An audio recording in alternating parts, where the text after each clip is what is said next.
There were many kings and queens who met rather brutal and painful ends.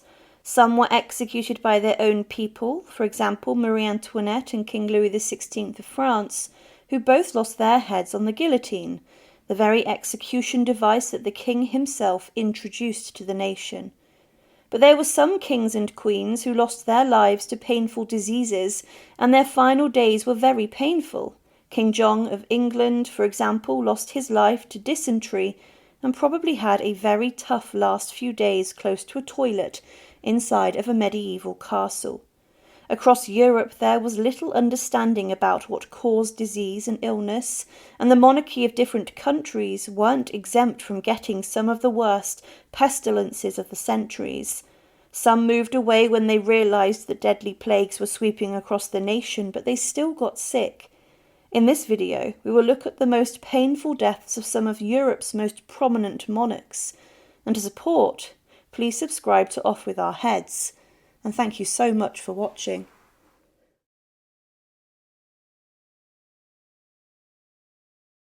In the June of 1941, after spending decades of his life in isolation, Kaiser Wilhelm II, a man who is considered the main warmonger who brought the First World War to Europe, died in the Netherlands.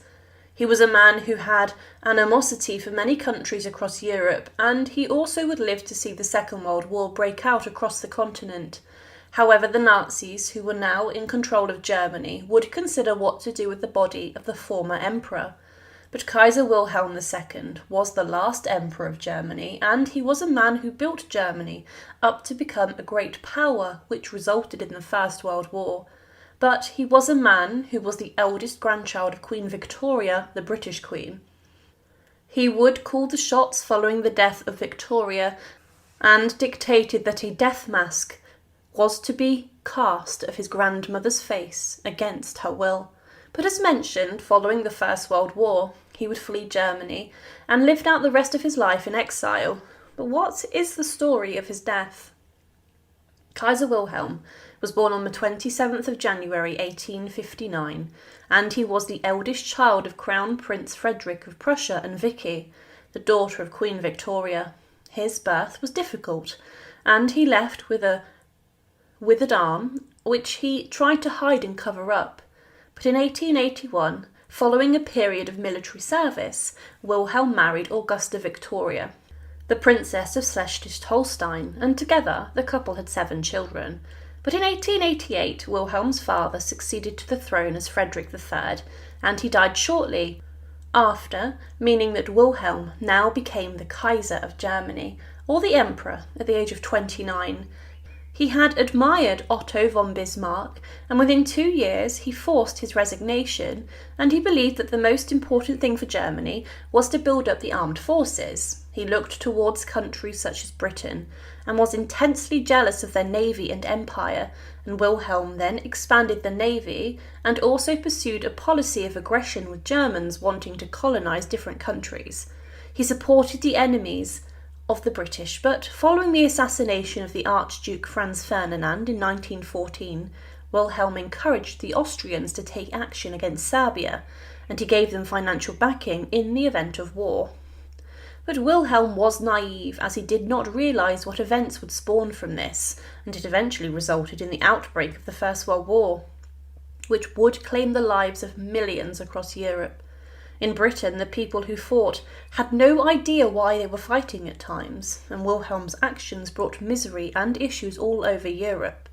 He was, in a sense, excluded from the military hierarchy, and he also at times ruined chances of peace by encouraging the war. He was nothing short of a warmonger, and in 1918 the Americans entered the conflict, and at the time Germany was suffering heavily. They had a lack of men and materials as the years of trench warfare had worn them down, and the German military collapsed. This then brought the abdication of Kaiser Wilhelm II, as uprising in Berlin took place, and he knew that he would have to give up the imperial crown. He wanted to remain the King of Prussia, however he then agreed to completely abdicate, and on the 10th of November 1918 he crossed the border by train and went into exile in neutral Netherlands. His cousin, King George V of Britain, considered him the greatest criminal in history, and the British Prime Minister wanted Wilhelm executed for his actions. Whilst he was in exile, Wilhelm wrote his memoirs, and for the remaining 20 years of his life he would entertain guests and keep up to date with what was happening in Europe. However, he was seen as the richest man in Germany before his abdication, and he stayed very rich. But in the early 1930s, Wilhelm hoped that the Nazis would bring about the restoration of the monarchy and make his grandson the new Kaiser. Hitler, though, had other ideas, and he blamed Wilhelm for Germany's darkest days, and Wilhelm would invite Nazis to his home, but he would later state of Nazi rule that "We have ceased to live under the rule of law, and everyone must be prepared for the possibility that the Nazis will push their way in and put them up against the wall." He began to become shocked at what was happening in Germany, with Jews being persecuted, and he would admit that he was ashamed to be a German. He wrote of Hitler that "There's a man alone, without family, without children, without God. He builds legions, but he doesn't build a nation. A nation is created by families, a religion, traditions. It is made up of the hearts of mothers, the wisdoms of fathers, the joy and the exuberance of children. For a few months I was inclined to believe in National Socialism. I thought of it as a necessary fever, and I was gratified to see that there were associated with it for a time some of the wisest and most outstanding Germans, but these, one by one, he has got rid of or even killed. He has left nothing but a bunch of shirted gangsters. This man could bring home victories to our people each year, without bringing them either glory or danger. But of our Germany, which was a nation of poets and musicians, of artists and soldiers, has made a nation of hysterics and hermits, engulfed in a mob and led by 1,000 liars or fanatics. He did appreciate the military successes of Germany during the start of the Second World War, and he wrote to Hitler saying, "My Führer, I congratulate you and hope that under your marvellous leadership the German monarchy will be restored completely." But the Nazis would literally come to his doorstep, as the Nazi conquest of the Netherlands took place in 1940, and Wilhelm, who was now rather old, retired from public life, and he rejected an offer of asylum from Churchill in Britain to live out the rest of his days at Houston. During his final years, he became bitter against the British and also the Jews, and by the June of 1941 he was gravely ill. In the last week of his life, he suffered from what has been classed as an issue with his intestines or his bowels, and at the age of 82 he took to his bed, which would become his deathbed. Despite being severely ill, a few days before his demise, he did rally significantly. His family had been summoned to be by his bedside, but they then left as it looked like he would get better. But during the night of the 4th of June 1941, Wilhelm suffered from a pulmonary embolism in the night, and from this moment he was unconscious. It was said that he never regained consciousness, but his heart still seated. However, at 11:30 a.m. he was then pronounced dead. The only members of his family that were with him when he died were his wife, Hermine, his only daughter, and his grandson. But there was a huge issue regarding the burial of Kaiser Wilhelm II. Hitler at the time wanted to bring the body of the Kaiser back to Berlin so that he could have a state funeral, all whilst the war was going on. But then Hitler realised that this could have been seen as him being the heir to the throne, and he thought this would be useful for propaganda and would make Hitler a figure of royalty. But Kaiser Wilhelm had stated that his body was not to go back to Germany unless the monarchy was restored, and this was respected. The Nazis in the Netherlands agreed for a small funeral to take place, with a few hundred present. The mourners included a number of German field marshals and flying acres from the First World War, as well as military advisors. But Wilhelm, who was at times rather critical of Hitler, had said that he did not want Nazi regalia or the swastika being displayed at his funeral. Hitler completely ignored this, and the funeral was almost a huge Nazi rally with swastikas everywhere, and these wishes were not respected one bit. He was then buried inside of a small mausoleum in the grounds of the house he had spent decades in exile, and today this is considered a place of pilgrimage. Despite his death being quick and over within a number of hours, in his final hours on earth, Kaiser Wilhelm II did suffer. But what is horrific about this is the fact he was a man who was able to live out the rest of his life very comfortably inside of a house in the Netherlands whilst he was responsible for a conflict that ripped millions of men away from their homes and families. There are villages today in Britain who have the names of the First World War dead etched into the sides of their churches, and some villages lost all of the men to a conflict they had no part in. Kaiser Wilhelm's final years of comfortability were a mockery of the suffering and sacrifice of so many during World War I, and he was a man who arguably could have been executed for his role in the conflict. At the end of the Second World War, the main aggressors of the war were brought to trial and were executed inside of an execution chamber. But Kaiser Wilhelm was able to slip away from this world in the comfort of his bedchamber inside of a Dutch palace. He was a man who is considered a reckless leader who plunged the world into some of its darkest days. On the 3rd of June 1877, Sophie, the Queen of the Netherlands, was taking her final breaths. She was a woman who had been separated from her husband, King William III, for a number of decades. However, she was also a queen who was very ill. She had for her final years experienced a significant amount of health problems and issues. Many of them were very serious. However, the story of Sophie of Württemberg is one which is incredibly tragic, as is her final moments.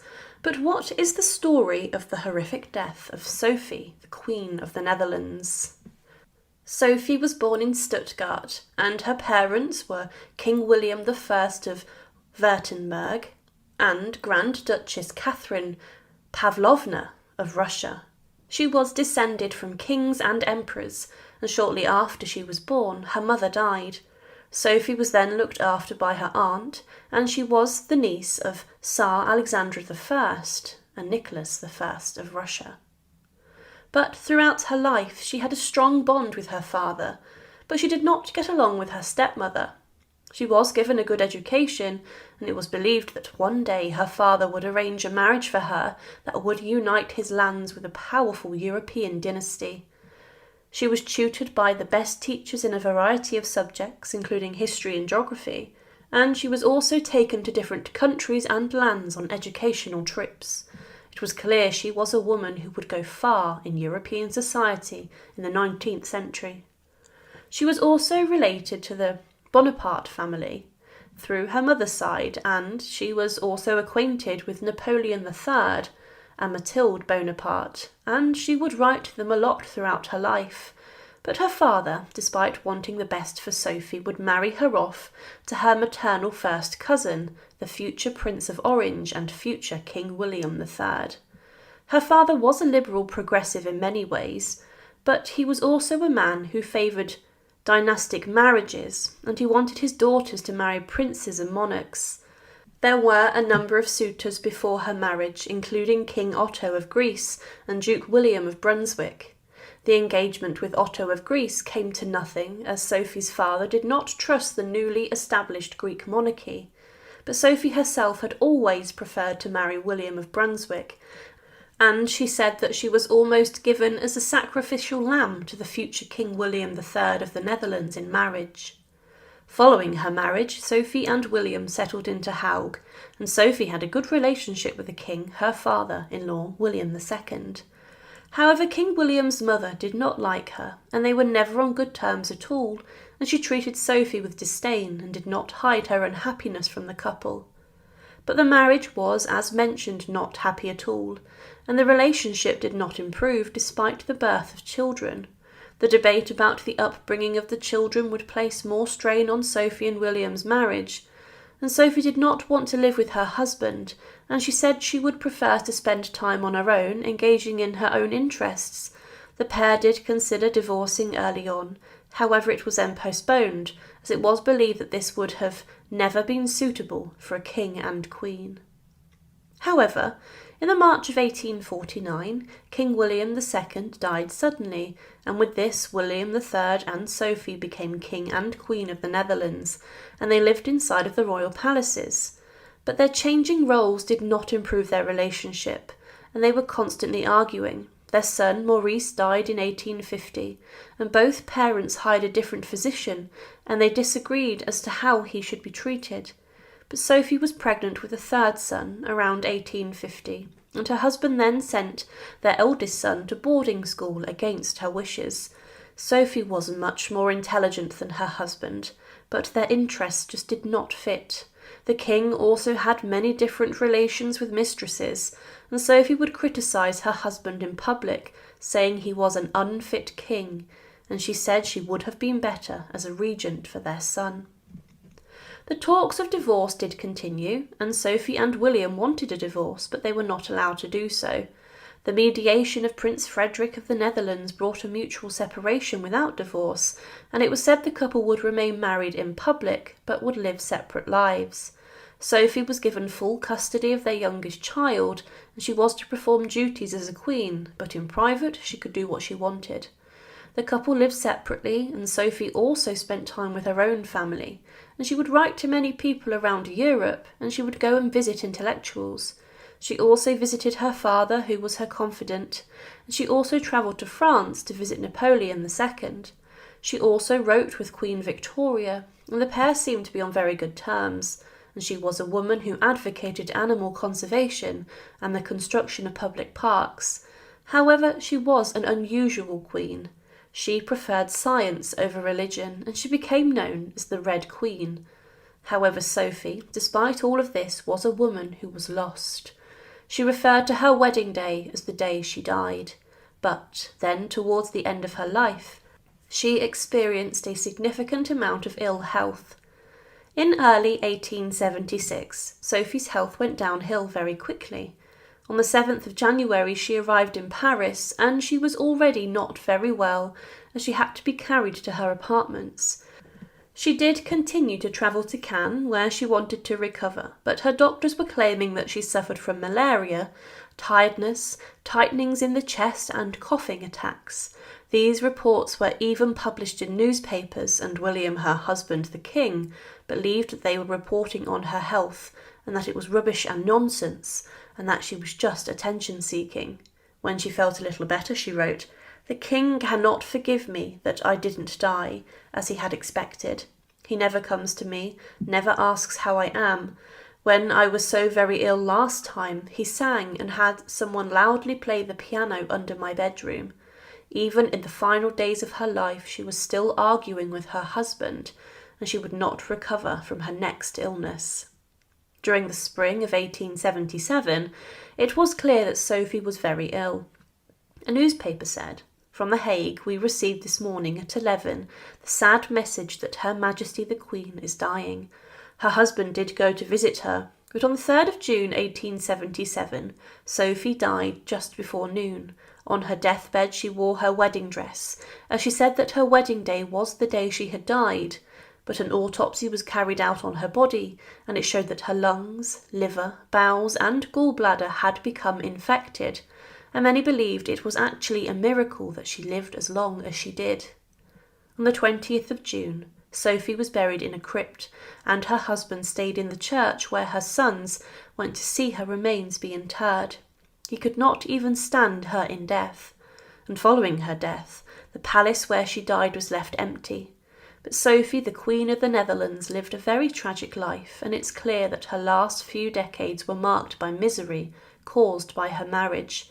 Despite her father giving her a brilliant education, he let her down by marrying her to a man who would bring her nothing but misery for the rest of her life. She was the Queen of the Netherlands, but she was living apart and living a separate life to the king whom she hated.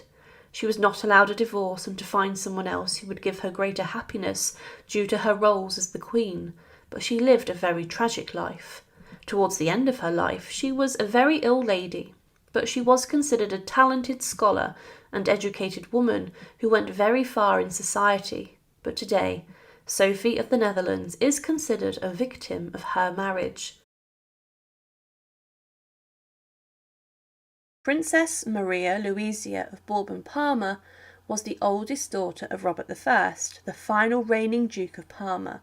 However, at just the age of 29, inside of Bulgaria, she would die a tragic death, following giving birth to a fourth child in 5 years. She was a woman who had borne many children in a short period of time for her husband, Ferdinand I, the Tsar of Bulgaria. But she was also a woman whose body could not cope. She had a tragic demise inside of a country which was far away from her homelands. But what is the story of the death of the Princess of Bulgaria? Marie-Louise was born in 1870 in Rome and was known as Maria, Louisa, Pippa, Teresa, Anna, Ferdinand, Francesca, Antoinette, Margherita, Giuseppina, Carolina, Bianca, Louisa, Apollonina de Bourbon-Parma. She was given possibly the longest name of anyone in the 19th century.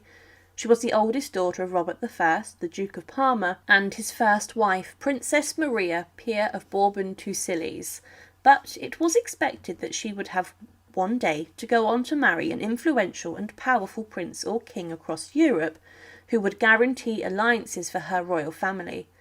At the time, it was common for kings, princes and dukes to seek alliances with other ruling families through marrying their children in power plays, which would also guarantee wealth and financial power. Marie's parents had 11 more children, and 6 of these suffered from mental illness. But later, the Duke, her father, would remarry Infanta Maria Antonia of Portugal, and they then had 12 more children. Maria Louise was just 12 when her mother passed away, and she was then raised in the south of France and also in Switzerland, with a number of English governesses raising her and overseeing her education.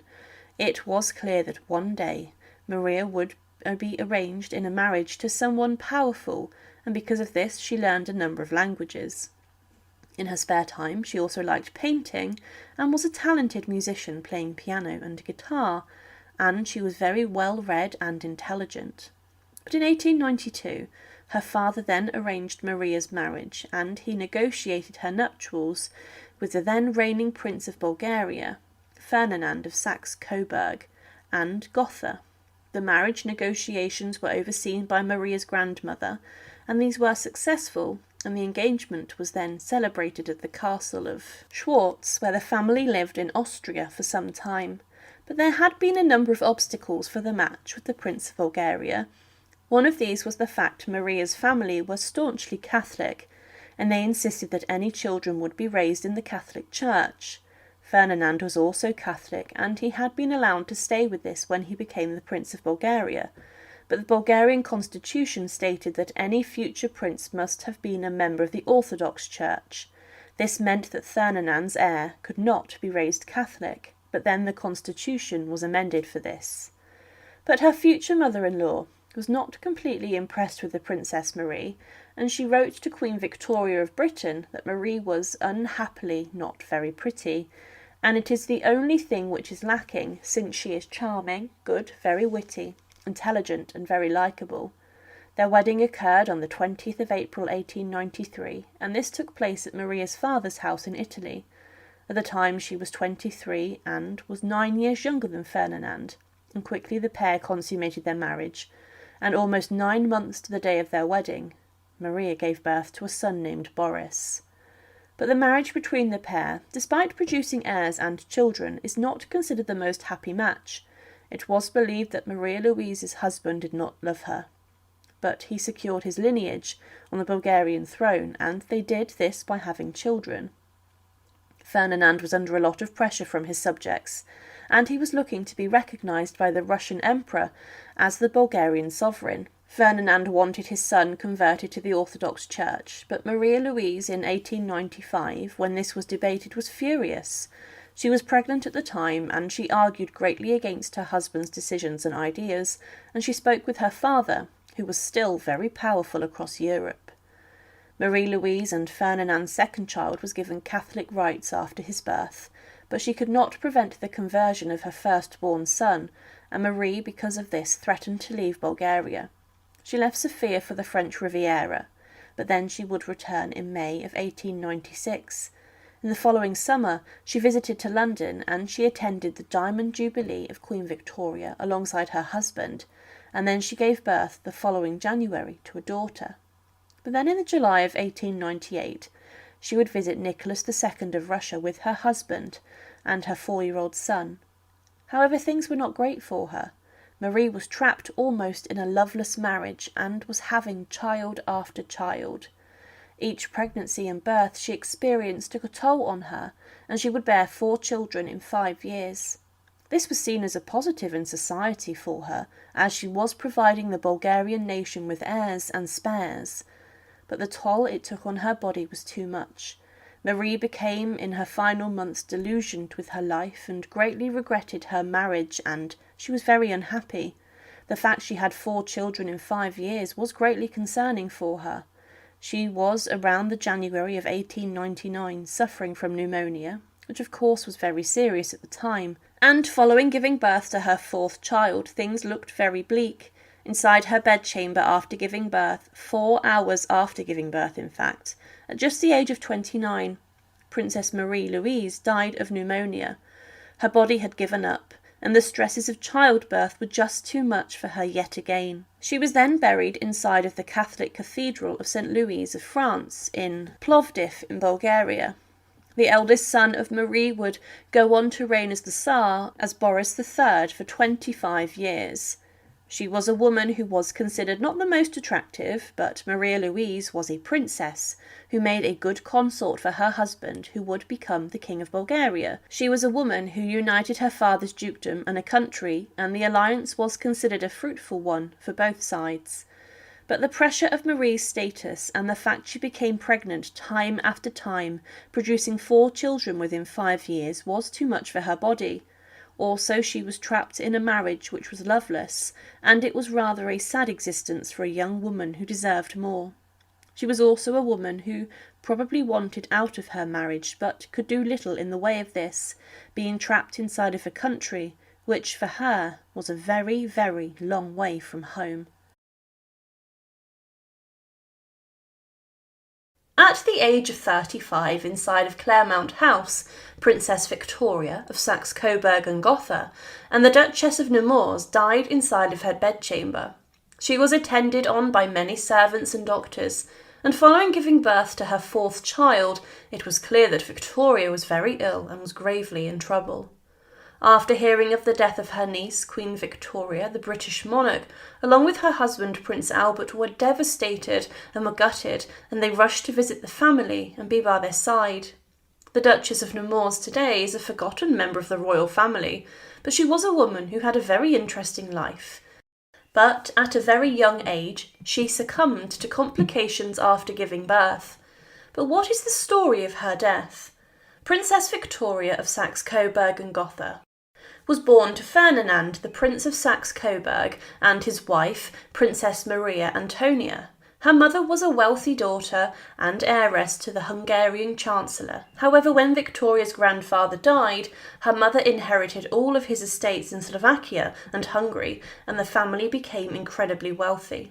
Victoria was very well linked to many royal families across Europe, and she had very influential relatives. Her older brother was King Ferdinand II of Portugal, and she was first cousins with Queen Victoria of Britain, and also her husband, Prince Albert, as well as being cousins with Belgium's King Leopold II and his sister, Empress Charlotte of Mexico.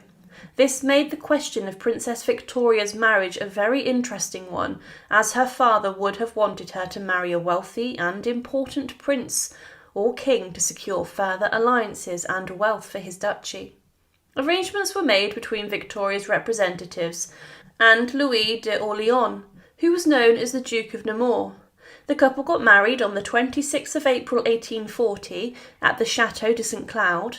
The occasion was huge, and many members of the royal families across Europe attended and were present. Her husband was also the second son of King Louis-Philippe of France. But around this time in France there were murmurings of possible revolution in the country, and following the French Revolution breaking out a number of years later, the royal family, including Victoria and her husband, went into exile, and they crossed the English Channel and they settled in England. Her husband had been involved in dealing with the outbreak of the revolution and in protecting the king, and he had covered the king's retreat at one point, but he refused to take action against the mob and the rebels. His brother had died, the Duke of Orleans, previously, and he was the natural regent if his nephew, the Count of Paris, had come to the throne. However, as a man, Prince Louis did not like public events which were high profile, and he was considered a rather quiet man. But the couple did have children. But in England, Queen Victoria described her cousin as like a dear sister to us all. The Duchess lived the rest of her life in England in exile, with the rest of the French royal family, and she lived at Claremont House in Surrey. But regularly she travelled to Buckingham Palace, and whilst here she spent a huge amount of time with Queen Victoria, and the pair were great friends.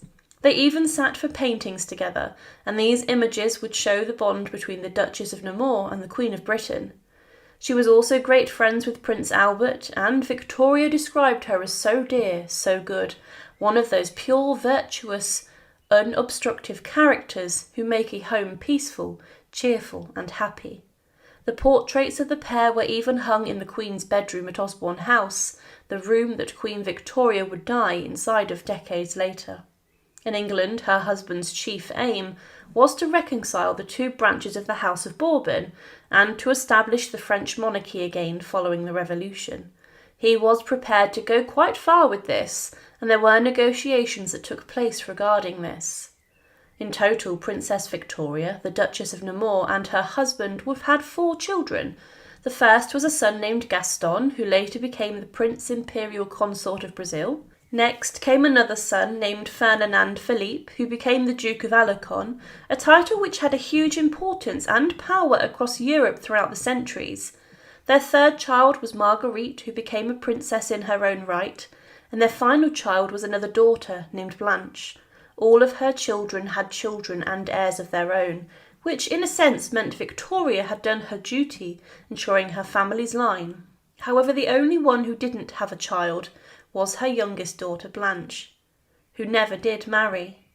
However, the birth of Blanche caused a significant amount of strain and stress on Victoria's body, and following giving birth to her in 1857, it was clear that something was very wrong. Victoria elected to give birth inside of her home in England in Claremont House, and the birth was rather troubling, it's believed. Initially, though, she survived, but within a few weeks of giving birth, the royal doctors had been summoned to Claremont, and they were trying all they could to save the life of the Duchess of Nemours. But it's believed that she died from some form of childbirth fever, or from the complications of the birth. The birth had placed too much strain on her body, and it was incredibly tragic, as her family and husband were left heartbroken by the loss of Princess Victoria. Queen Victoria was devastated, as was her husband. It was said of her death, when the Duchess died suddenly on the 10th of November 1857, only 10 days after she had given birth to her 4th child, Blanche, both the Queen, Victoria, and her husband, Prince Albert, were deeply afflicted and completely upset, and rushed to visit the family on the following day. The Queen provided a highly melodramatic account of the death to Lord Clarendon. "We visited the house of mourning yesterday, and no words can describe the scene of woe. There was the heartbroken, almost distracted widower, and lastly, there was in one room the lifeless, but oh, even in its ghostliness, most beautiful form of his young, lovely and angelic wife, lying in her bed, with her splendid hair covering her shoulders, and a heavenly expression of peace, and in the next room the dear little pink infant sleeping in its cradle. The dear Duchess' death must have caused by some affection of the heart, for she was perfectly well, having her hair combed, suddenly exclaimed to the nurse, 'Oh, mon Dieu, madame!' Her head fell onto one side, and before the Duke could run upstairs her hand was cold." Prince Albert wrote equally emotionally to his brother on November 11th and described her as looking like an angel of beauty, her glorious hair falling over her bosom. Queen Victoria, to commemorate her cousin and great friend, compiled an album which included a watercolour image of the Duchess on her deathbed, and this image was used by a sculptor for the effigy of her tomb. The artist who made this never saw the Duchess alive, and he carved the effigy 24 years after she died, and he was known to have never come to England. But in the image, Princess Victoria was shown looking serene and very young, showing how much of a shock it was for her death. When a portrait bust was cast of the Duchess, Princess Beatrice wrote that the cast of the bust of dear Aunt Victoria that you would like to have is ready, and Mother will send it to you. She's very happy for you to have it. I will put it in contact with a sculptor for the monument at Weybridge. To begin with, Victoria, the Duchess of Nemours, was buried at the Chapel of St. Charles Borromeo in Weybridge. However, over 120 years after her death, they were transferred back to France, and she was buried in the traditional place of the House of Orleans, deceased family members. Princess Victoria of Saxe-Coburg-and-Gotha and the Duchess of Nemours was a very influential and important figure across European politics. She was the daughter of an influential German prince, and she was well connected to many important rulers and kings and queens. She was a great friend and also niece to Queen Victoria, and she was a woman whose company was greatly appreciated inside of the royal court. However, at the age of 35, shockingly, inside a house in England, she died from complications from giving birth to her fourth child. She was a woman who mixed very well in the circles of royalty, but she was a woman also who commanded a significant amount of respect from the most important people in the 19th century society. There was one German emperor who reigned for 99 days in 1888. However, his time ruling would be spent as a voiceless man crippled by horrific illness, and he was in the pains of death. Frederick III was the son of King and Emperor Kaiser Wilhelm I, and he was raised in a military manner. He was celebrated as a young man for his leadership during various European wars, but he hated warfare. He would also marry Victoria, the Princess Royal, the oldest child of Queen Victoria. The couple were well matched, and they were admirers of Prince Albert, Victoria's husband. They would plan to rule as co-monarchs, but Frederick's illness stopped him from establishing policies and himself the Emperor and King of Prussia. His reign was short as he suffered from many illnesses. What is the story of the horrific death of Frederick III? Now, Frederick III was the first Prussian prince to attend a university, but he did receive a military education. As mentioned, he married Queen Victoria's eldest child, the Princess Royal, and Frederick favoured a strong central government, and he would, as a prince, be rather influential. From 1861 he was the crown prince, and he was waiting for 27 years in the wings for his moment. He would be a commander in the Danish War of 1864, and also in the 7 Weeks' War in 1866. The Franco-German War of 1870–71 saw him also lead groups of soldiers, but he was a man who did not like war. He was considered a very humane leader, and following the unification of Germany, his father, the King of Prussia, would become the German Emperor. But he would oppose German Chancellor Otto von Bismarck, and many in Europe hoped that Frederick, when his time came, would be a progressive liberal leader. However, he was a man who was not very well at all.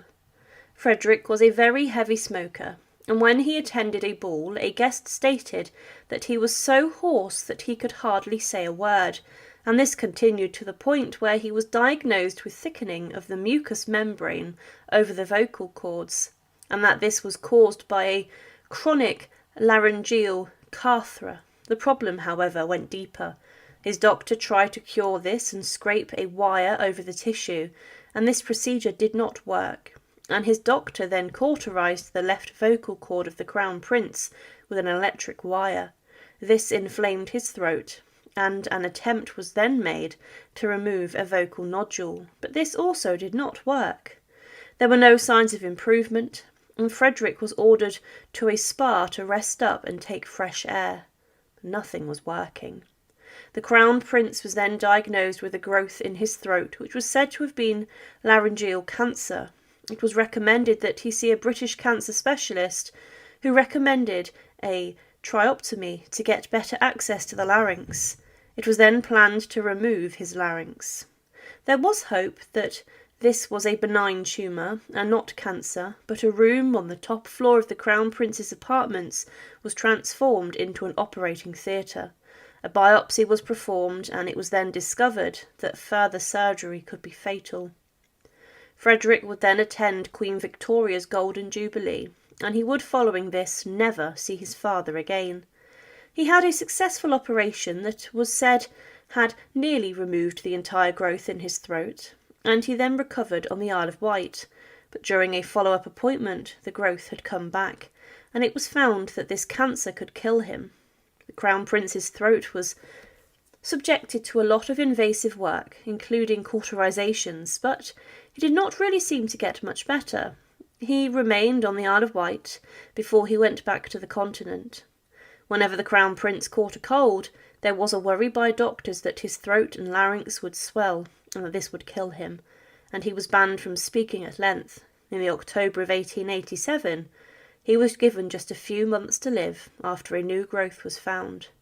The Crown Prince burst into tears and was devastated, saying, "To think I should have such a horrid, disgusting illness. I had hoped to have been of use to my country. Why is heaven so cruel to me? What have I done to be thus stricken and condemned?" The possible solutions were too dangerous, but in December it was said that he was getting better, but within the next few weeks his throat would swell yet again, and by January of 1888 he began to have a high fever and a violent cough, and he struggled to breathe. Frederick was still a prince, but a tracheal tube was fitted to allow him to breathe. But he was now unable to speak, and he would communicate through writing. During this, his doctors almost killed him in the procedure, as he missed the trachea and put the cannula in the wrong place. Frederick began to cough and bleed, and this stopped after 2 hours. But this led to further problems with Frederick, involving an abscess in his neck that produced pus. He continued to have high fevers and suffer with headaches, and violent coughing brought up blood, and the doctors believed that the Crown Prince's cancer was now in his lungs, but 3 days after confirming that he was suffering with cancer, Frederick's father died, aged 90, on the 9th of March 1888. With this, Frederick became the German Emperor and the King of Prussia. He wrote, "And so I have ascended to the throne of my forefathers and of the German Kaiser. God help me fulfill my duties conscientiously and for the weal of my fatherland, in both the narrower and the wider sense." But of course he could not speak. The great hopes that the people had of Frederick were misguided, as he was bedridden and in the clutches of death himself. He tried his best to fulfill his duties as the emperor, but when his accession was announced, he took the ribbon and star of his order of the Black Eagle from his uniform and pinned it on the dress of his wife, saying she was the empress and she would, in a sense, be helping govern and rule. As the German emperor, he did have some visitors, including Queen Victoria, his mother-in-law, and the King of Sweden and Norway. He would even attend the wedding of his son, Prince Henry. But Frederick only reigned for 99 days and had no impact at all. His time was seen as an interim one before his son Wilhelm II would take to the throne. It was said that he had an almost overwhelming sense of duties to his position, and it was said that the emperor is able to attend to his business and do a great deal, but not being able to speak is, of course, most trying. However, it was clear that Frederick was dying, as he had been ill for a significant amount of time. It was smoking that would kill him, and by April of 1888 he was so weak that he could not walk, and he spent all his time in bed. He continued to cough, and was now bringing up pus, but in June the cancer had spread to his esophagus and perforated it, meaning he could not eat. He continued to vomit and have high fevers, and in his last diary entry on the 11th of June he wrote, "What is happening to me? I must get well again. I have so much to do." In postum on the 15th of June 1888 at 11:30 a.m. Emperor Frederick III died, and he was succeeded by his son Wilhelm II, the man who would plunge Europe into the First World War. Following his death, he was buried inside of the mausoleum attached to the very site where he died. Following his death, Empress Victoria, his wife, would continue to spread his ideas and beliefs about Germany, but she now had no power at all. It's believed that if he would have lived longer, that the First World War, and probably the Second, would have been averted. But the death of Frederick was brutal and horrific, and over the course of a year he had suffered a great deal. It was smoking that caused this, and the swellings and cancer that spread to his throat caused him a huge degree of discomfort. But in the space of a year, Germany, because of his suffering, had 3 different emperors, and his son would be known as one of the biggest warmongers that history has ever seen, and his ideas would plunge Europe into some of its darkest days and result in the death of millions of people around the continent.